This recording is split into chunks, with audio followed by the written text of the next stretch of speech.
E aí, meu irmão, beleza? Bom, Como é que você tá? É tudo tranquilo aí, né? correria, cara, mas tudo certo, consegui chegar em casa a tempo.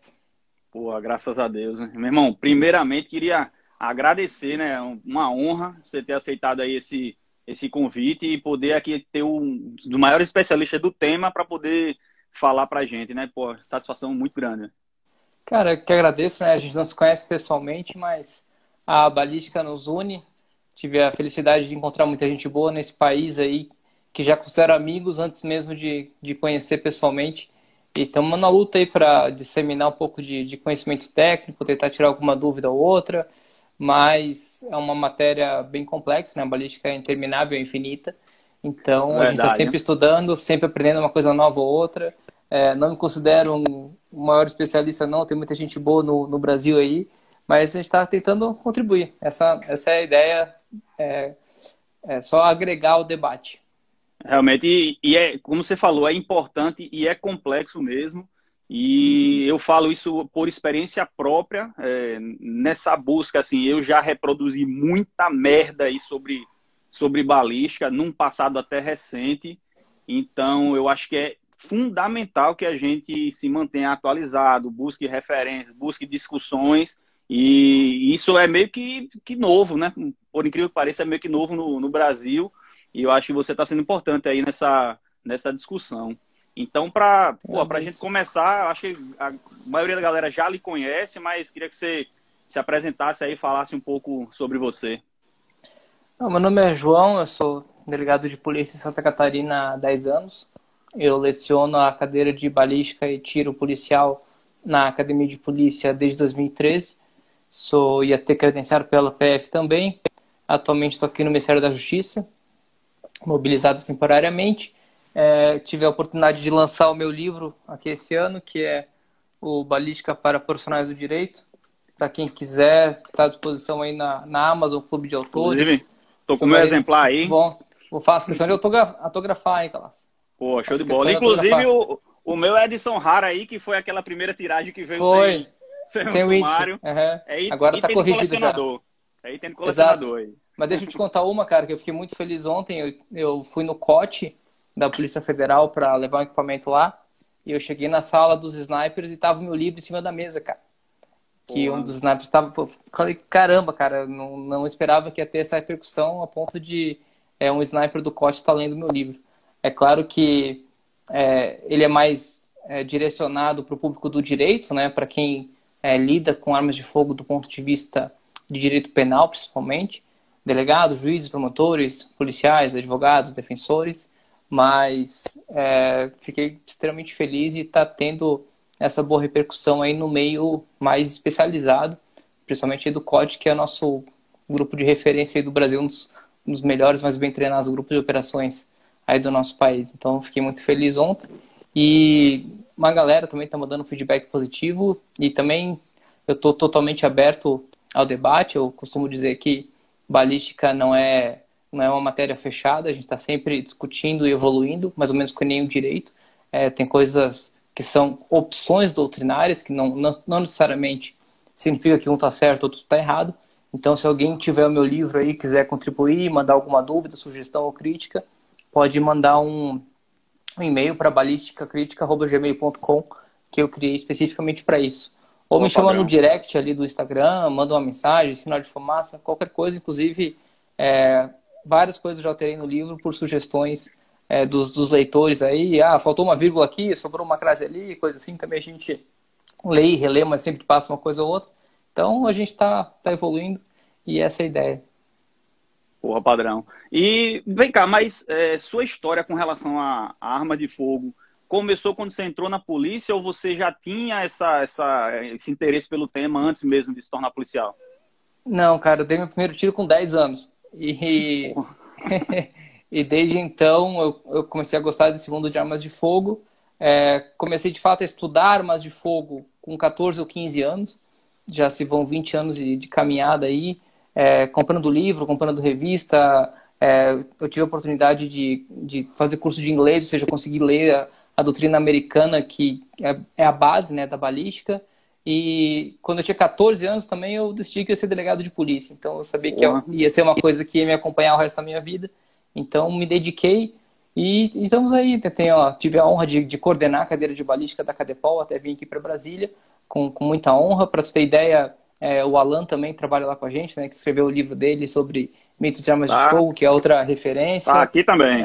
Esse aí foi meu aluno, inclusive, que ele virou delegado de polícia agora ano passado, né? Não sei se você sabe.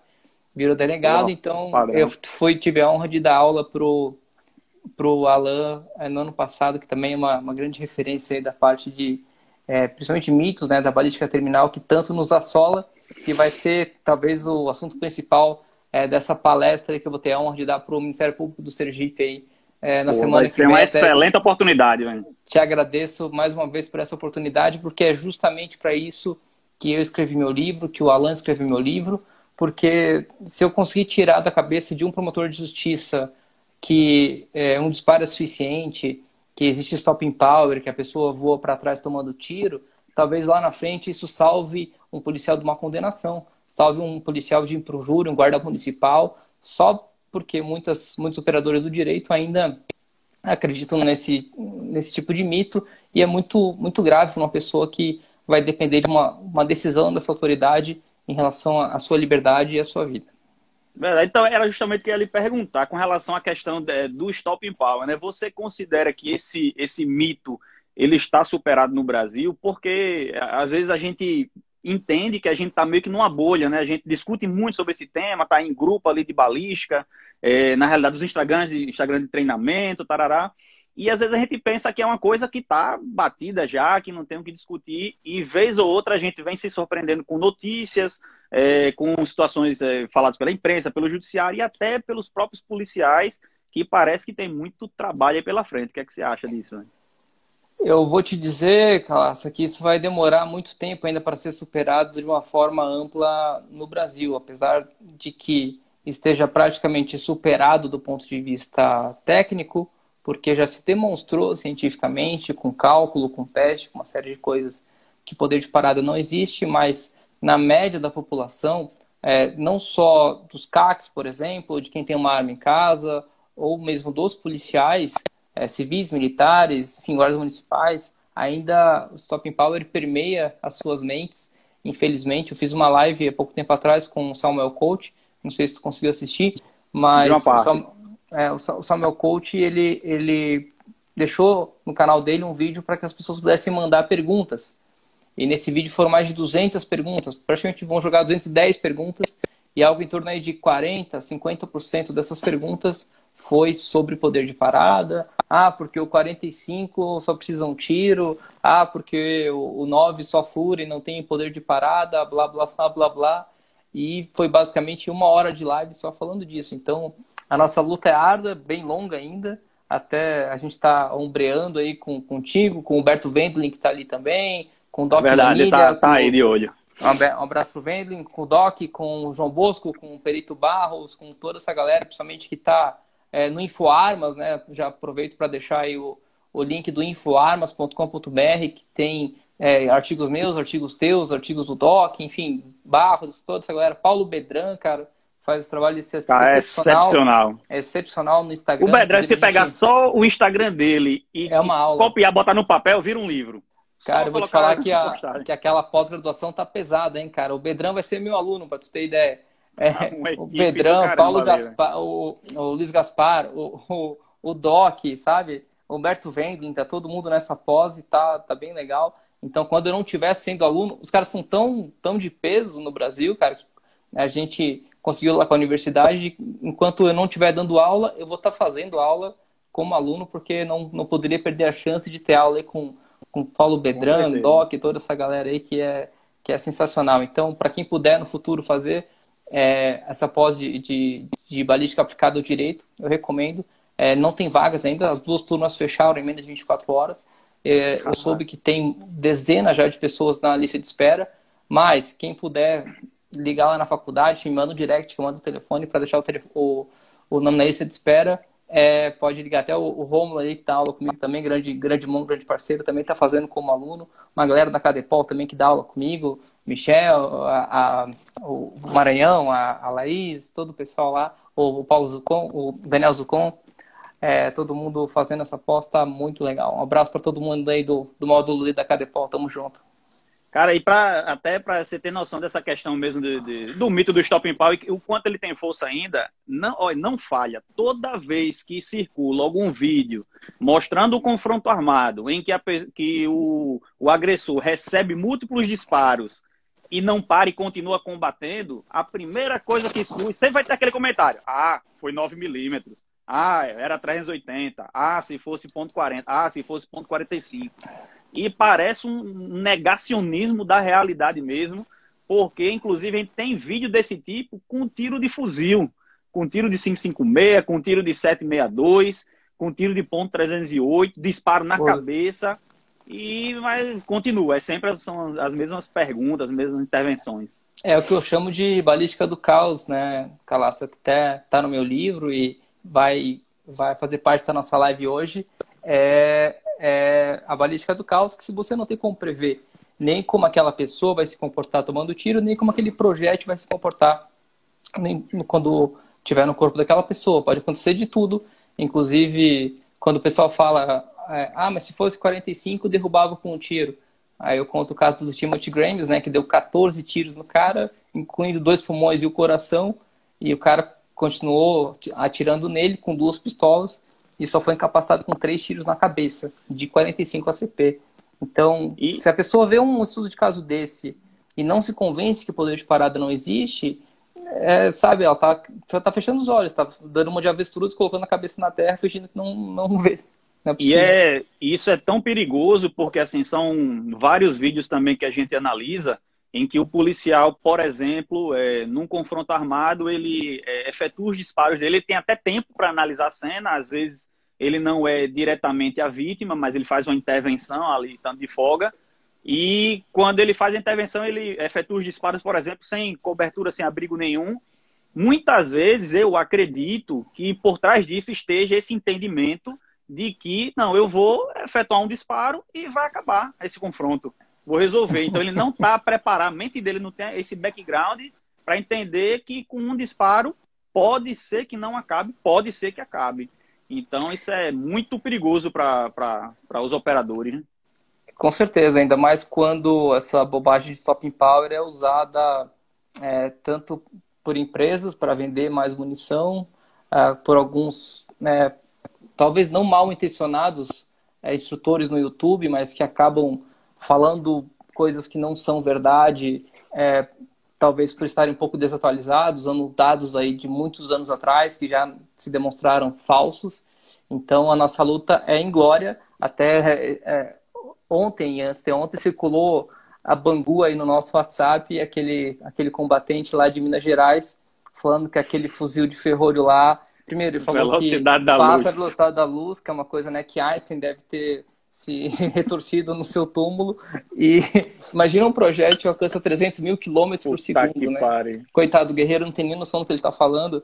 E não sei se tu lembra que ele falou, não precisa nem mirar a 120, 150 metros, só colocar no rumo que acerta. Um guerreiro desse nunca deu um tiro de fuzil a 150 metros.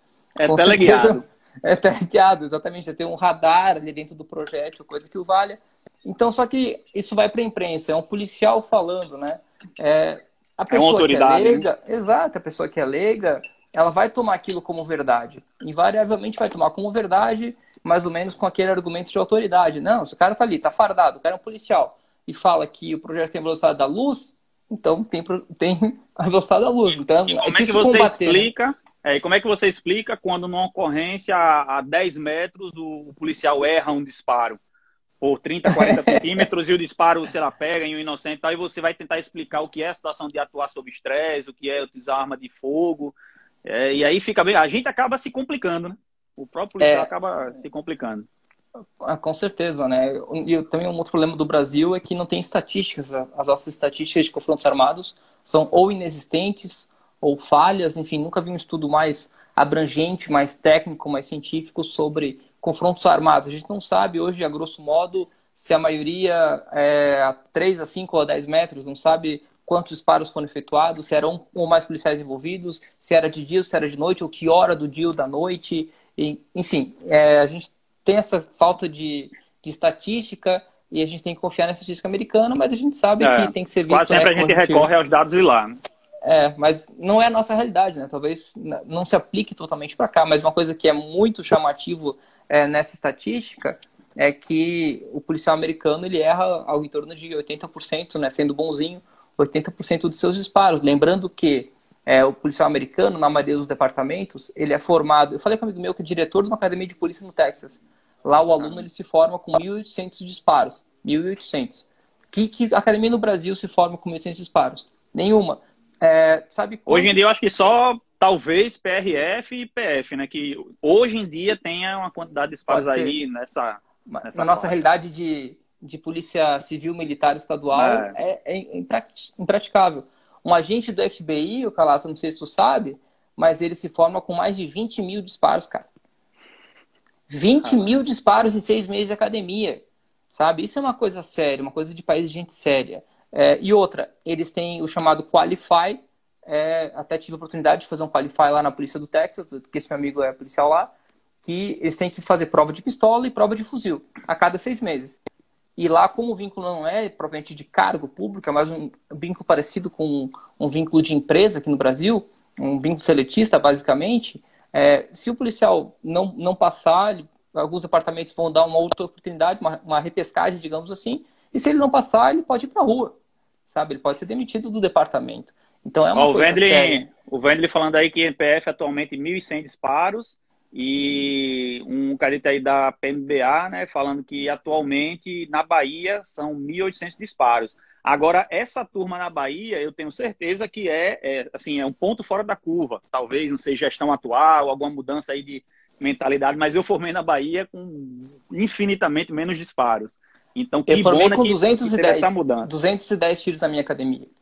210 tiros foi a minha academia. Eu lembro que eu contei, botei numa planilha lá do Daula, eu botava para ter uma ideia, e foram 210 tiros. Então a gente tem muito que evoluir, a nossa Cadepol já evoluiu muito, hoje o aluno dá muito mais disparos, é muito melhor preparado, só que a coisa nunca acaba, né? Nunca acaba, nunca termina, como a gente diria lá na Cadepol. A gente tem sempre que evoluir, a gente sempre luta com a questão dos gastos, né? Porque, claro, munição custa caro no Brasil, então a gente tem que ponderar isso tudo, dar o melhor treinamento possível com o que nos é disponibilizado em matéria de munição. Mas é isso, a ideia é evoluir. E interessante, assim, que uma coisa até que eu acho que o Doc estava falando numa live, não sei se ele já estava parafraseando alguém, ele falando com relação às muletas psicológicas, né? Que realmente essa questão do stopping power é um conceito muito bonito para você reduzir uma coisa totalmente complexa, técnica, assim, com milhões de variáveis, para uma medida só. Tem stopping power? Não tem stopping power. Esse tem mais, esse tem menos. E isso acaba funcionando muito bem para substituir ali, para acalentar aquele coraçãozinho do cara que não está treinando, do policial que não teve acesso a recursos do Estado, ou que ele, não quer ter a dificuldade do investimento que, se você for treinar por conta é caro, se você for procurar, às vezes, um material de qualidade, discutir sobre armamento, treinar, etc. Isso tudo aí dá trabalho. E aí o cara resume tudo e não, vou investir toda a minha vontade, tudo assim que eu tenho meu recurso em escolher qual é a munição que faz derrubar com um tiro só. Então, por isso que acaba funcionando muito bem essa coisa do stopping power até hoje, inclusive para as empresas. Porque, se para a empresa ela falar que a munição mais cara tem maior stopping power e que um tiro vai resolver e ela vai vender mais, essa lógica funciona, vai continuar. Não é que agora vou inserir uma discussão totalmente, né, científica para falar o que daqui, depende, não é assim, pode ser que essa daqui ela resolve também, mas depende da topografia, e não sei o que, penetração, enfim. Isso daí que é complicado também, né? É complicado, mas eu até fiquei bem feliz com a pauta que você propôs, Calaça, porque é uma coisa que eu acho que eu nunca discuti em live, sabe? Um assunto muito interessante. Os testes, né? Os testes, cara. Na sua academia de polícia, tiveram assim, tipo, um dia não, vamos fazer testes balísticos para poder mostrar questão de desempenho de munição? Não teve, Quando, infelizmente. quando eu tava na academia de polícia, teve um dia desse, né, para poder fazer uma série de experimentos balísticos. E eu lembro como hoje, para você ver assim, porque essa questão de teste balístico e os problemas com testes perpassam muito pela falta de estrutura. E, porra, se alguém quiser pesquisar aí depois quanto custa um bloco de gelatina balística, né, forense, vai ver que deve ser mais de R$ 1.000 aí, um bloco, né, de 40 centímetros. E aí você fazer isso, sei lá, usar 10 blocos no experimento, é praticamente assim, impossível para a realidade de polícias militares e civis no Brasil. E na época desse teste, o instrutor levou garrafa de água, Coca-Cola de 2 litros, barra de sabão, melancia, enfim, outros materiais. E aí a gente foram fazer uns disparos com as diferentes munições. E aí eu lembro como hoje, e eu tenho um vídeo ainda, depois eu até vou publicar na página, quando foi realizado um disparo na garrafa de 2 litros com munição ogival, encamisada, e depois com munição expansiva. Quando tem o disparo com a munição expansiva, pô, aquela negócio, todo mundo, caralho. Pronto, a partir daquele ponto eu digo, pronto, resolvi minha vida, nunca vou comprar uma munição ogival, com certeza é expansiva. Porque eu quero esse que explode tudo aí. Então, para a gente ver o impacto que tem um teste que não tem a estrutura adequada e talvez que a gente não faça as ponderações adequadas. Porque você dá um tiro em garrafa d'água, até, beleza, você pode fazer num teste, num experimento, mas que a gente faça as ponderações do que isso significa para a escolha de uma munição, uma coisa assim. Com certeza. Uma coisa que me chama muita atenção é que tem muito vídeo na internet que usa a plastilina como se fosse um substituto de gelatina balística. Só que o problema da plastilina é que ela, em resumo, é uma massa de modelar. Ela vai abrir basicamente a cavidade temporária e vai ficar aquele buraco. Você dá um tiro em plastilina com uma polymer tip, por exemplo, fica dessa era assim o tamanho do buraco, né? Fica muito maior que o meu punho, por exemplo. Uma pessoa leiga que olha aquilo pensa que um ser humano que toma um tiro daquilo vai como sobreviver, com um rombo né? daquele tamanho, exatamente. Então os testes são legais, acho que dá para fazer se você souber interpretar os resultados. Saber que a plastilina não é o corpo humano e nem nada é o corpo humano, nem gelatina balística. Eu estava até ponderando hoje eu falar sobre essa live sobre os testes e eu cheguei numa metáfora basicamente o seguinte: a gelatina balística é como se fosse uma tradução mal feita. Uma tradução mal feita de um texto. Você até vai entender mais ou menos o sentido da coisa, mas não é igual. O original, nem seria o corpo humano, entendeu? E agora pense o seguinte: a gelatina balística, que eu tô falando, a orgânica, a gelatina de verdade, que para quem não sabe é feita com substâncias animais. Ela vem de animais, ela não tem aquela cor de gel, ela tem a cor âmbar, uma cor mais próxima do marrom. Ela demora 2 dias para ficar pronta, é um processo bastante trabalhoso.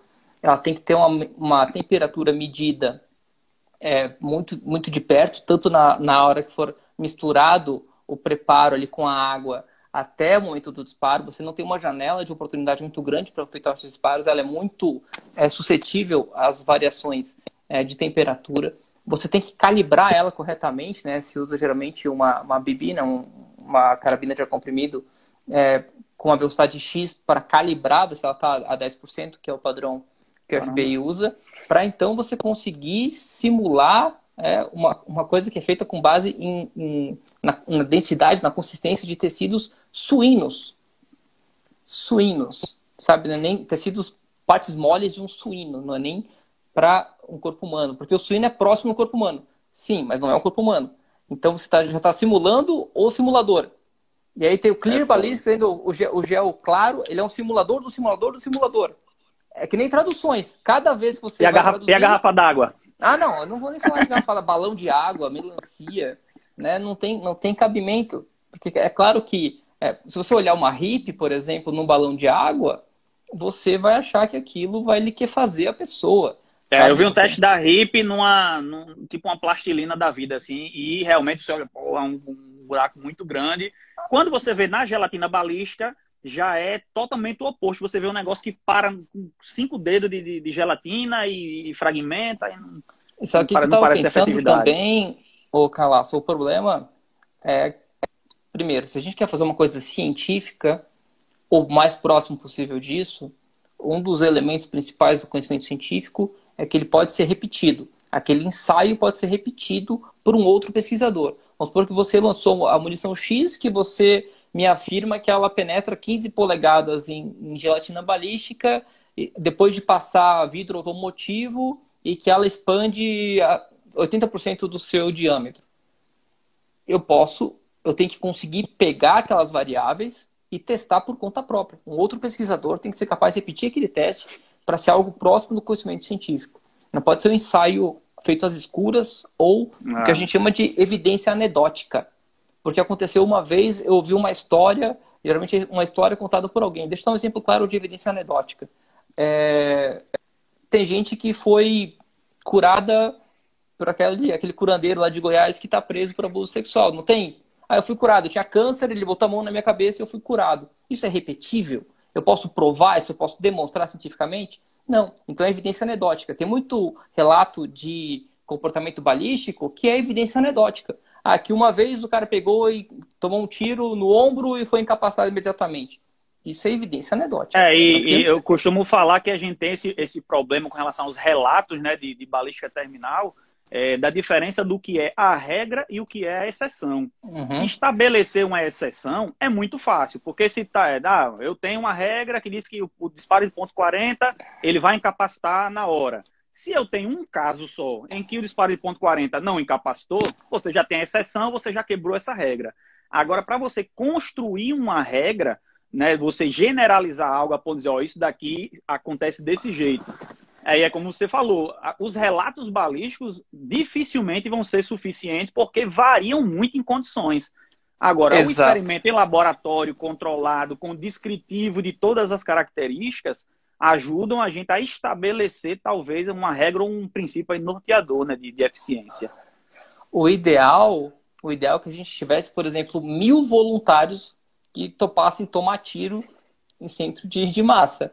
Aí, beleza, eu vou separar os voluntários aos que têm 15% de gordura corporal, os que têm 18%, os que têm 20%. Eu vou separar um grupo de voluntários com uma roupa mais grossa, uma roupa mais fina.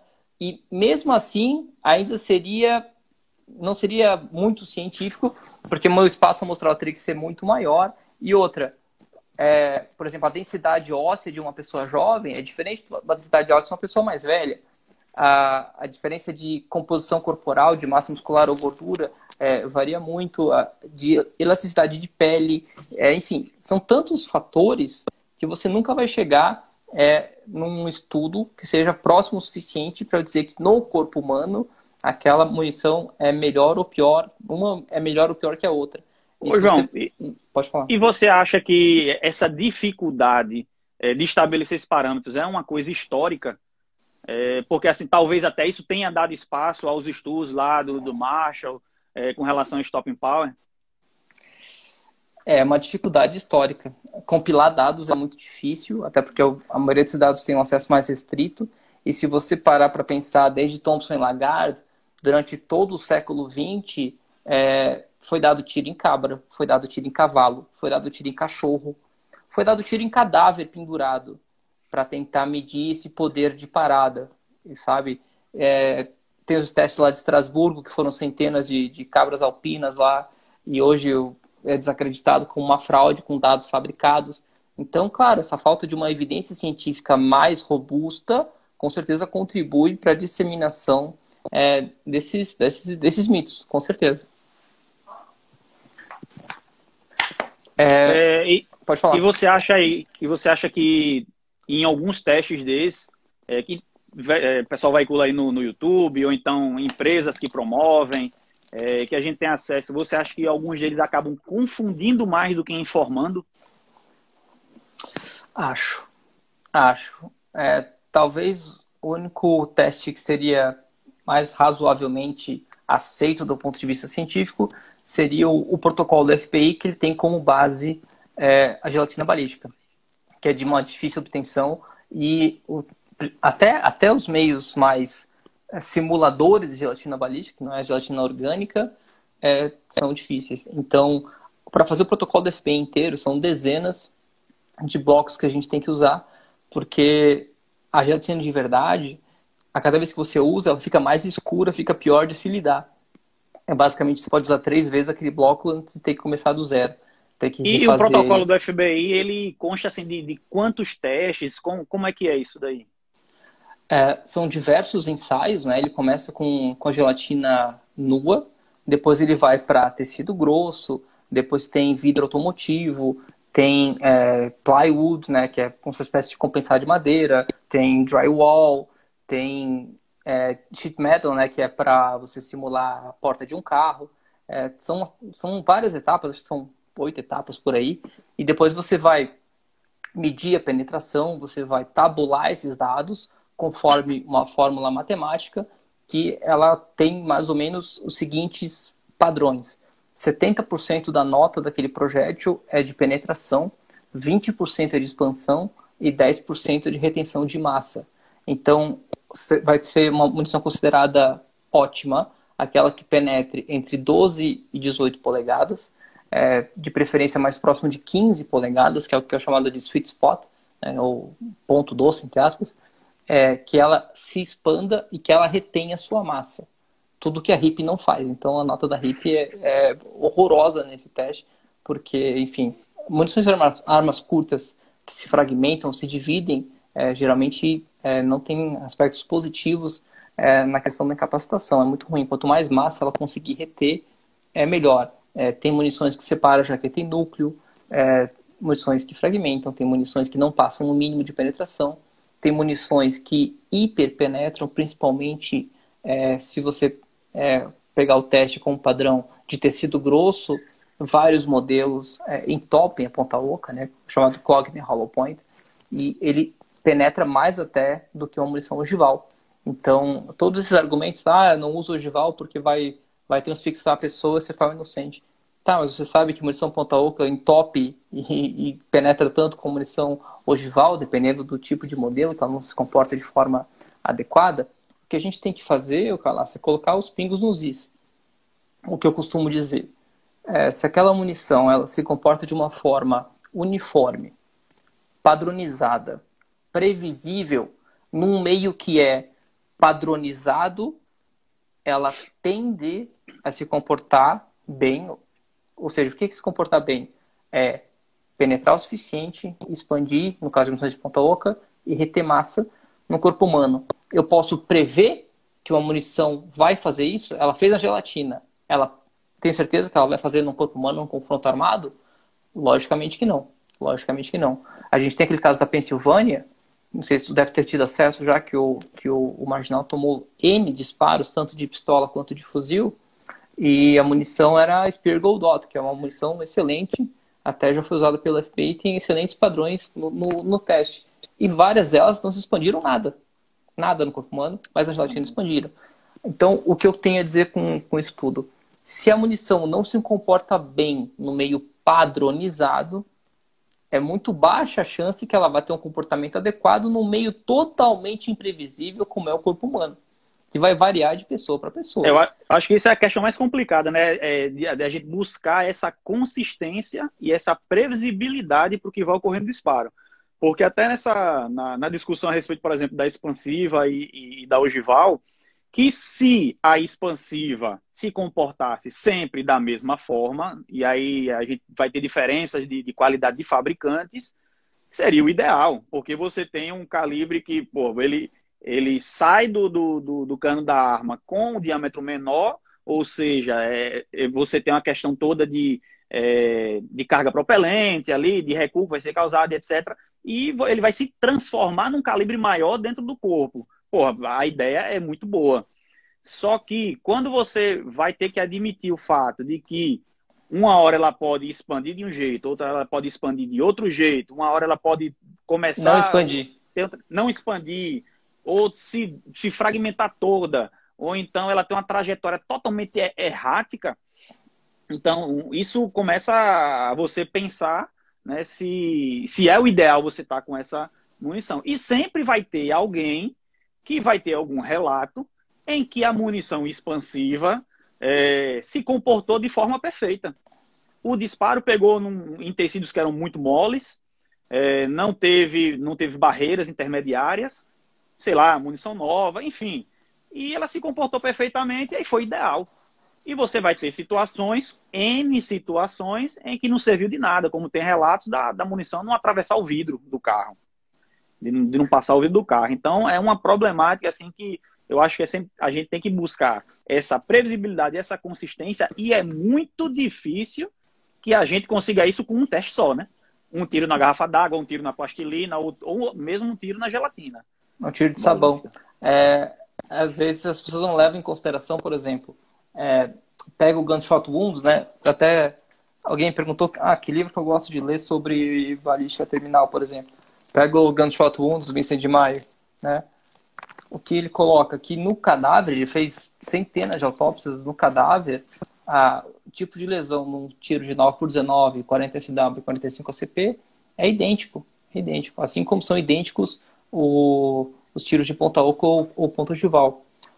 Só que se você dá um tiro no sabão, por exemplo, com ponta ogival ou ponta oca, com certeza o resultado é muito mais impressionante da ponta oca, né? A garrafa PET é a mesma coisa. A gente não pode fazer, é legal, é bacana, se você souber que não é daquela forma que o corpo humano se comporta, porque o corpo humano é elástico e os calibres, vamos falar de calibres de pistola, eles não geram cavidade temporária significativa. Então não é porque abriu um buraco desse tamanho no sabão que vai abrir um buraco desse tamanho no corpo humano, até pela questão de resistência de pele e elasticidade dos tecidos humanos. Então, se você souber fazer essa interpretação, é tranquilo. Por exemplo, tem gente que nunca ouviu falar de cavidade temporária. Então, você pega um tiro de plastilina e mostra para a pessoa a cavidade temporária, pô, legal, é bacana para a pessoa ver aquilo, né, na frente dela acontecendo. Se souber falar, souber interpretar e dizer que o corpo humano não funciona daquela forma, que um tiro de pistola, por exemplo, somente a cavidade permanente que vai ter a relevância para atingir a incapacitação, principalmente por perda abundante de sangue, né, salvo o disparo em tronco encefálico ou coluna cervical. E até alguns anos atrás, eu particularmente não sabia, né, dessa informação do Di Maio com relação aos calibres de baixa velocidade e você não ter esse efeito, né, tão preeminente de cavidade temporária. E é uma coisa que, com certeza, uma infinidade de pessoas não sabem. Isso é a base da justificativa da eficiência maior do double tap, né? E que eu aprendi na época da academia sobre o double tap, sobre a questão da soma das cavidades temporárias e o poder superdestrutivo que isso tem. Já dei aula sobre isso, falando sobre isso. Então, é o tipo de informação técnica que precisa difundir e que muitas vezes o teste balístico ele vai reforçar que isso acontece. Você vai olhar, tá vendo? Olha aqui essa cavidade temporária, olha como ficou maior aqui nessa argila, nesse sabão. Né? Tá vendo aí? É real, é ciência. Então, isso é bem complicado, né?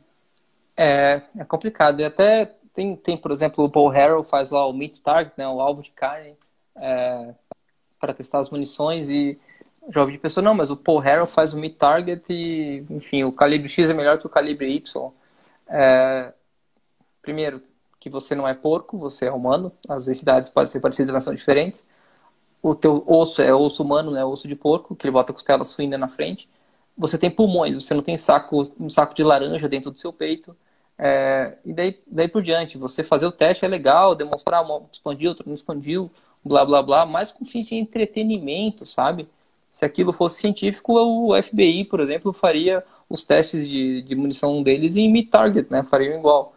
Sendo que, não, se você tomar para fim de entretenimento, para dar um voo de pássaro ali sobre os aspectos balísticos, tranquilo. O problema é só você fazer aquela correlação de CX, então Y. Se funcionou bem no mid-target, então se expandiu, por exemplo, no mid-target, então vai ser uma excelente munição num confronto armado. Logicamente que isso é falso. E você acha que é importante assim a gente ter no Brasil um protocolo, né, que trate sobre essa questão de testes balísticos, até para a questão de licitações e normatizações mesmo, para a gente conseguir comprar material melhor? O que é que você acha? Eu acho que a gente primeiro precisa ter acesso aos meios para depois conseguir normatizar, sabe? Construir uma norma falando que os testes balísticos no Brasil vão ser da forma X, Y ou Z. Se eu não tiver um acesso mais facilitado aos meios para que isso seja feito, vai ficar uma norma vazia, não vai ter aplicabilidade prática. Então, as coisas estão melhorando. Acho que já tem uma empresa que tá vendendo aqui no Brasil o bloco de clear balísticos ou algo próximo disso. Então, já foi pior, a nossa tendência é melhorar, mas a caminhada ainda é longa, ainda é longa. Então, na questão dos testes, quando você vai analisar um teste balístico, até eu já fiz teste no YouTube aí para quem quiser ver, é só jogar lá no sobrevivencialismo, faz uns 3 anos já.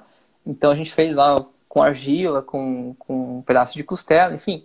Até se eu fosse fazer hoje, eu faria de uma outra forma, eu deixaria mais claro que é para fins de entretenimento. E as opções que eu falei que são melhores ou piores não é baseado naquilo, é com base em outros fatores, como o peso do projeto, desenho do projeto, esse tipo de coisa. Mas, enfim, eu faço essa meia-culpa agora. Então, eu não tô recriminando quem faz. Já fiz, só estou dizendo que não dá para dizer que aquilo é o corpo humano. E só para finalizar, antes que eu me esqueça, se tu me permite, só para finalizar, eu vou esquecer. Tem um instrutor no YouTube, eu não vou falar o nome dele, mas ele é famoso no YouTube, que ele tem um vídeo dizendo que a munição não precisa penetrar 12 polegadas em gelatina balística, porque o tronco não tem 12 polegadas, o tronco humano não tem 12 polegadas de comprimento. Só que o guerreiro esquece, primeiro, que aquilo é gelatina balística, aquilo não é um corpo humano. Você consegue enfiar o teu dedo na gelatina balística, mas você não enfia o teu dedo no teu próprio tórax. E outra coisa, aquilo já está levando em consideração que pode ser um tiro indireto, pode ser um tiro lateral, que ainda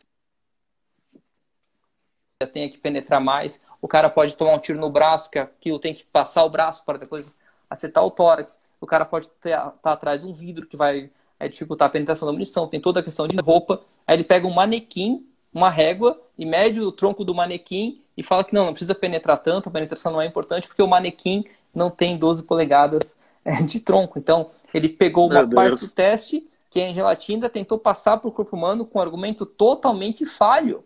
E é um dos instrutores que ainda fala de poder de parada, que fala que .40 SW é melhor que 9x19, porque tem mais impacto e blá, blá, blá, blá, blá. E milhares de seguidores e muita gente acredita. É complicado demais. E você acha que existe assim até lembrando aí que você falou que já fez testes, né?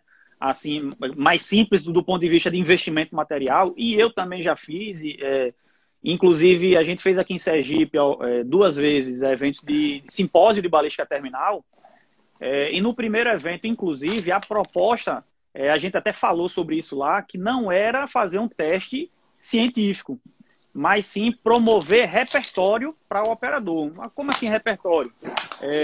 Muitos operadores nunca tiveram a oportunidade de observar um disparo de 5,56 ser feito num muro.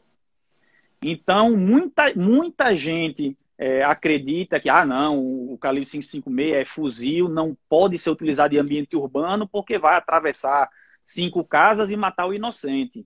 E aí você chega nesse simpósio e observa um tiro ser feito com 38, outro com 9mm, outro com .40 e outro 5,56. E nenhum passa uma parede com reboco.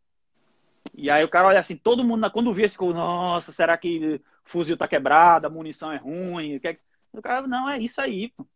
Então, assim, é importante você estabelecer esse repertório, né? Então a gente fez tiro em escudo balístico, em capacete balístico, até eu fiquei impressionado que o capacete que dizia suportar 9mm, o 9mm transfixou, só que já tinha sido feito outros disparos de outros calibres antes, então não sei se teve essa relação, mas assim, o cara poder ver acontecendo, né, o disparo em porta, em para-brisa, né, ver aquela questão se vai ter alteração, né, trajetória, de trajeto, e o cara vê separar camisa, né, de núcleo na munição expansiva. Então, você ter esse repertório é importante. Agora, desde que, pô, esclareça, né, a gente esteja sempre discutindo que uma coisa só não é suficiente. Teve até teste lá que a gente fez que em um quesito específico, um calibre teve um comportamento e outro, né, aparentemente, visualmente melhor. Tá vendo aí, ó? Por isso que eu uso esse calibre aí, porque, porra, é melhor. Peraí, minha gente, calma. Isso daqui foi um aspecto que a gente observou. Não sei se a gente conseguiria reproduzir sempre, porque, por exemplo, tira em parede. Se o tijolo se pega na parte que é a junção dali do tijolo, às vezes até um calibre com maior velocidade, maior energia, não vai transfixar, e às vezes numa parte que é mais frágil do tijolo vai. E aí, às vezes, nesse experimento ali ao vivo, você acaba enganando quem está assistindo o experimento. Então, tudo isso é muito complicado, né? Os testes de penetração geralmente são mais práticos. Por exemplo, eu fiz um teste uma vez de chapas de aço. Quantas chapas de aço de tal medida lá os calibres passam. De plástico também, feito para substituir, às vezes, vidro de guarita. Enfim, são testes que é para medir penetração, se o tiro passa ou não passa aquela chapa. Então, tranquilo, é mais próximo da realidade. Agora, fazer um alvo de carne lá, carne e argila, e escolher munição com base nisso, aí não dá. E uma coisa que você tem que ter é espaço amostral. Não é porque você deu um tiro em qualquer meio que seja a gelatina balística que você fez em casa, e ele penetrou bem e expandiu. Não é por isso que aquele comportamento é padronizado. Repita aquele ensaio várias vezes, mude as variáveis para ver como é que isso altera o seu resultado, para ter um resultado um pouco mais apurado do ponto de vista científico. E você acha que existe forma de fazer um teste barato, acessível para todo mundo que tiver interesse e que tem uma validade boa para poder fazer análise? O que é que você recomendaria assim?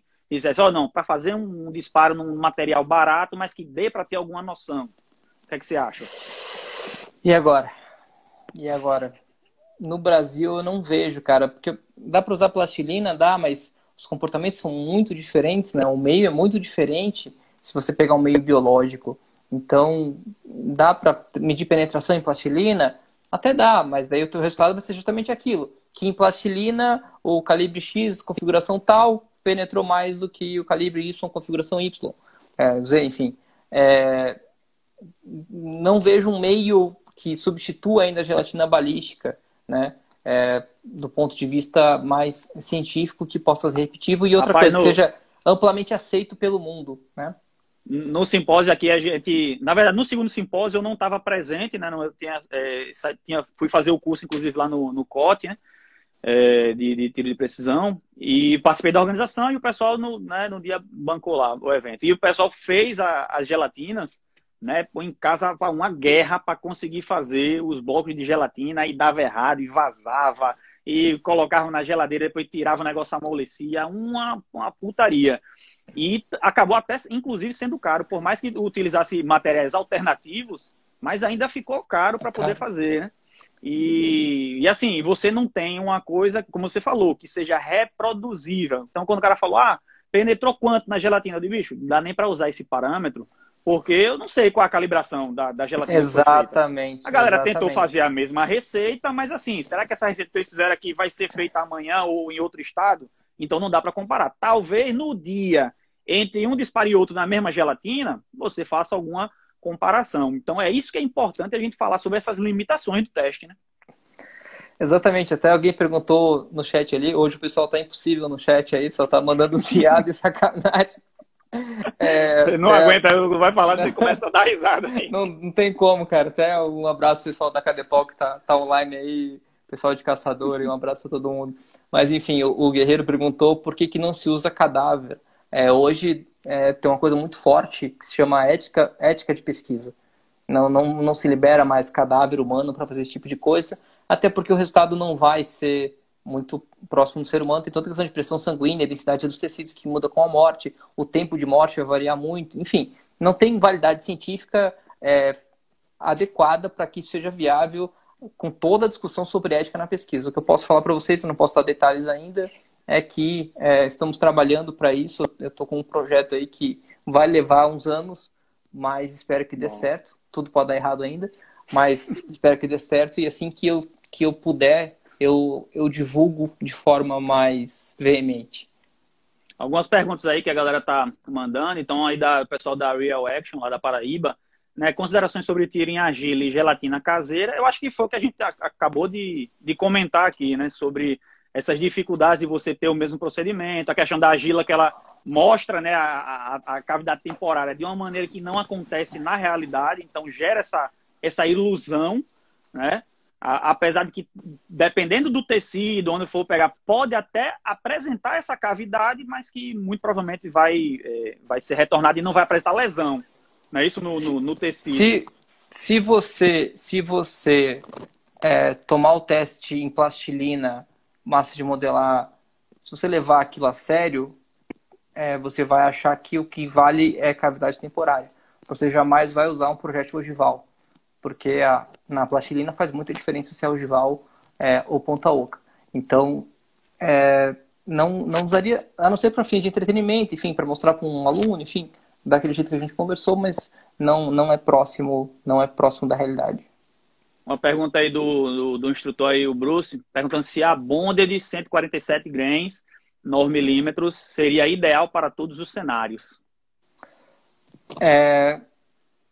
Vou te dar a resposta seguinte. Em tese é a melhor opção nesse calibre por causa da quantidade de movimento, porque o projétil é mais pesado. Então, muito embora ele seja mais lento, o que importa para a penetração do projétil e, mais dos casos, para aumentar a possibilidade de incapacitação é a quantidade de movimento, não é a energia cinética, até porque a energia cinética é a velocidade ao quadrado, ele hipervaloriza a velocidade daquele projétil. Se você botar na fórmula, esse projétil que você está se referindo, ele tem mais quantidade de movimento do que um projétil mais leve e mais rápido, tranquilo, que da mesma fabricante. Então, em tese, sim. Só tenho uma grande restrição com essa munição, porque na minha arma e na arma de alguns colegas que tem aquela pistola nacional aí, que todo mundo está querendo, a pequena lá, que eu não gosto de dizer nome de marca, mas você sabe o que eu estou falando? Nessa pistola nacional, ela encavala na câmara. Ela tem o OL, né? O OL muito alto. Exatamente. Ela encavala na câmara e na minha pistola, que é importada, ela encavala no carregador. Várias vezes a mesa transportadora não consegue levar aquele cartucho para ser apresentado, ou seja, a arma vai dar pane. O primeiro requisito para uma munição de defesa é que seja confiável. Não dê pane. Exatamente. Então, eu não confio nessa munição por causa da questão do OL, do Overall Length. Agora, e tem umas discussões também. E tem umas discussões também sobre a questão de se ela se comporta como promete, né? Com relação à questão da bonda, de não separar e ter uma expansão segura. Tem gente aí que está tentando replicar o teste, assim, os experimentos com ela e às vezes não está achando isso que o fabricante está dizendo. O que eu falo é o seguinte: como regra, munições de ponta oca nacionais ainda não me convenceram do seu.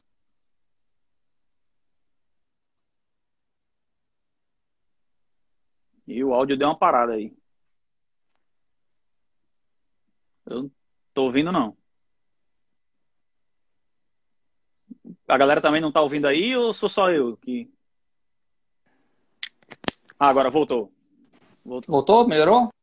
Voltou. Tá. É porque, detalhe que vai dar a hora e daí ele vai cortar sozinho também, né? Daí faltam 6 minutos aí. Tá, mas só para finalizar, não me convenceu ainda, tem todas as questões de confiabilidade, enfim. Eu acho que carece um pouco mais de maturidade operacional, que é um lançamento mais ou menos recente aqui no Brasil. Então, até que me convença, eu não tenho problema nenhum em importar munição ogival se você conhece os fatores que levam à incapacitação, né, localização, penetração e diâmetro da lesão. Então, ainda, né, tá aberta a discussão, talvez no futuro me convença, por enquanto não me convenceu ainda. E das perguntas aqui, eu acho que 80% das perguntas é sobre a bonda de 147 grains. Que realmente, assim, a expectativa que ficou com relação a ela, né, a promessa muito grande e todo mundo querendo saber, né? Porque no final das contas, a pergunta sempre vai ser essa: e aí, qual é a melhor munição? A melhor munição é aquela que funciona na sua arma e que permite que você atire rápido e de forma consistente. Não adianta a munição mais P, mais P, mais P, mais P. Isso não vai fazer dela mágica e só vai te dar, geralmente, mais recuo e mais flash principalmente se você vai atirar com arma de cano curto. Isso é bobagem. O Patrick Sweeney fala muito bem no livro dele, o que mais importa é onde você acerta, não com o que você acerta. Se você atirar rápido, atirar bem, pouquíssimo importa o calibre e pouquíssimo importa o tipo de projétil. Se preocupe em treinar, sacar bem, atirar rápido, se movimentar, atirar com mão reativa, mão ativa, atirar sob estresse, atirar se movimentando. Isso é muito mais importante do que o tipo de projétil.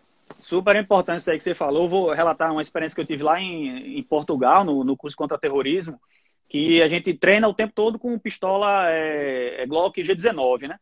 E aí chegou um momento lá que o pessoal, não, vamos fazer aqui, mostraram um modelo de revólver 357, da Taurus, inclusive, com cano bem curto, eu não lembro se era 2 polegadas, uma coisa assim, mas era um cano curto.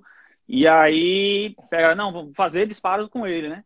E aí eu já esperava que fosse ter uma precisão menor, mas eu nunca esperaria que fosse ser o absurdo que aconteceu quando os disparos no alvo, eu acho que era 7 metros.